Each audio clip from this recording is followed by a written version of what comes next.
స్వర్గీయ రామోజీరావు గారి మరణం పట్ల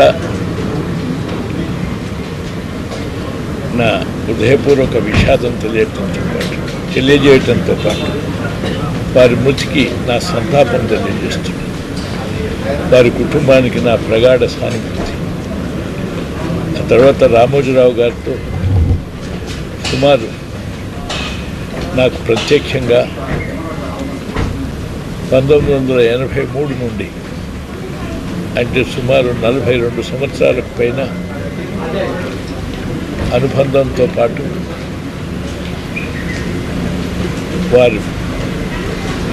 వారితో అనేక సార్లు ప్రత్యక్షంగా చర్చించేటువంటి అవకాశం వచ్చింది. వారు దేశంలో ప్రముఖ పాత్రికేయుడే కాకుండా పెద్ద వ్యాపారవేత్తనే కాకుండా అంతర్జాతీయంగా కీర్తి గడించే విధంగా ఆయన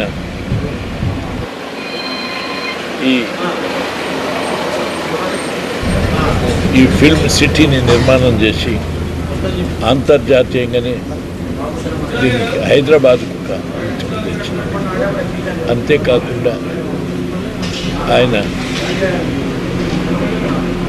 సేవలు భాష, సంస్కృతి, తెలుగు యొక్క ప్రత్యేకతను గురించి చెప్పడానికి ఆయన పత్రికల్లో అనేక వ్యాసాలు లేక విషయాలతో పాటు ఆధ్యాత్మికంగా కూడా తెలుసుకోవటానికి అవసరమైన విషయాలు ఎన్నో.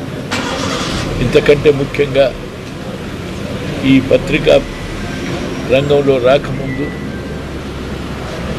ఒక సామాన్య రైతుగా వ్యవసాయం మీద ఉండేటువంటి మక్కువతో అన్నదాత పేపర్ ద్వారా రైతులకు వ్యవసాయాన్ని సాంకేతికంగా అధునాత పద్ధతుల్లో చేయడంతో పాటు అధిక ఉత్పత్తికి ఉత్పాదకులకు అవసరమైన సూచనలు, సలహాలు ఇస్తూ అనేక సేవలు అందించిన మార్గదర్శి. అదేవిధంగా వివిధ సంస్థల్లో ఎక్కడనైనా ఆయన విజయవంతంగా వ్యవహరించడంతో పాటు ఈ పూర్తి కాలం ఆయన ఒక సక్సెస్ఫుల్ మ్యాన్గా ఇతర సంస్థలు నిర్వహించే వాళ్లకు మార్గదర్శకంగా, ఆదర్శకంగానే కాదు, ఒక నిర్వహణ దక్షకుడికి సంకేతంగా నిలిచి తెలుగు ప్రజల యొక్క అభిమానం పొందటంతో పాటు వారు చేసినటువంటి వివిధ కార్యక్రమాలు గర్వకారణం. అంతకంటే ప్రత్యేకంగా తుఫాన్లు వచ్చినప్పుడు కానీ, సునామీలు వచ్చినప్పుడు కానీ, లేక ఇతర విపత్తులు వచ్చినప్పుడు ఆ సందర్భాల్లో ఆయన సంస్థ ద్వారా పేదలకు ఇళ్ల నిర్మాణంతో పాటు వివిధ రేఖలు సహా సేవలు అందించేటువంటి మహనీయుడు. అందుకు ఆయన శ్రద్ధాంజలి ఘటిస్తూ, నివాళులు అర్పిస్తూ